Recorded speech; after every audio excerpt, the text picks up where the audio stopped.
Здравствуйте! Приветствую вас на канале «Умно и разумно». Инфекционные болезни и простуда начинают испытывать наш организм на прочность. При этом мало кто вспоминает про народные методы, которые не только отличаются эффективностью, но и действуют мягко, не подвергая организм стрессу. Для этих целей есть проверенные временем бабушкины рецепты черной редьки от кашля с медом. Сочетание этих двух продуктов оказывается даже эффективнее дорогостоящих лекарств. Первое. Для приготовления сока понадобится небольшой овощ. Для начала у редьки необходимо срезать верхушку, отступив около 1-2 см от края. В середине следует вырезать углубление в виде воронки на расстоянии около 2-3 см от кожуры, а мякоть вынуть. Внутренние стенки овоща слегка насечь острием ножа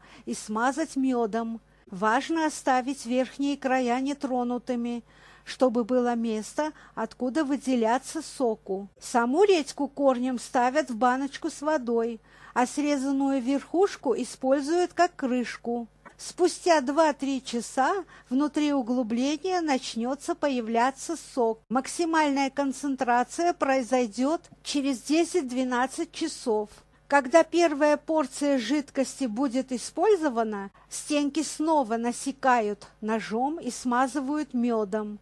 Если сока становится меньше, можно сделать внутреннее углубление чуть больше. Но когда редька начнет увядать, а это произойдет на 3-5 день использования, то лучше взять свежий корнеплод. Более экономный и простой вариант – это когда редька очищается от кожицы и нарезается маленькими кубиками. Овощ помещают в небольшую посуду, лучше фаянсовую или стеклянную, обильно поливают жидким медом, накрывают крышкой и ставят в прохладное темное место на ночь. За этот промежуток времени редька пустит много сока, который нужно слить в отдельную баночку, а кубики вновь залить медом. Так можно повторять только 3 раза. После этого редьку берут свежую и проделывают все сначала.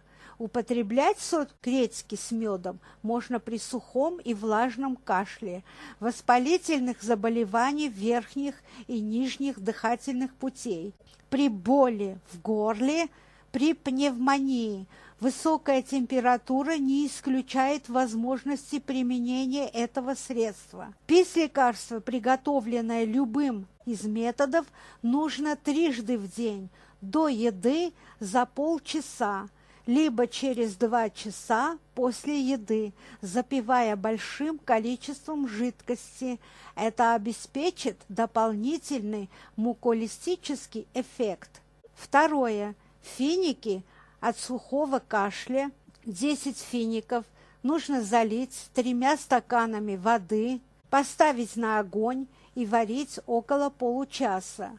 По окончании варки процедите и пейте его горячим. Третье. Витаминный удар по детскому кашлю. Натрите на терке в равных пропорциях лук, яблоко и морковь. Добавьте 2-3 столовые ложки меда и хорошенько перемешайте. Полученную смесь ребенку можно принимать до 5 раз в день по 1 чайной ложке. Четвертое. Как очистить легкие в домашних условиях с помощью морковного сиропа. Замечательное средство, которое поможет вывести мокроту и даже токсины. Благодаря моркови можно очистить дыхательные пути даже заядлым курильщикам, которые страдают от постоянного кашля. Ингредиенты, которые понадобятся: 500 грамм очищенной моркови, 4 столовые ложки меда, 3 стакана воды. Очищенную морковь нарежьте кубиками, залейте водой и варите на медленном огне до готовности. Разомните морковь до получения однородной массы. Добавьте мед и тщательно перемешайте. Принимайте по 4 столовых ложек сиропа в день, и вскоре дышать вам станет легче. Здоровья вам во все органы. На этом у меня все. Благодарю всех за внимание. Пока.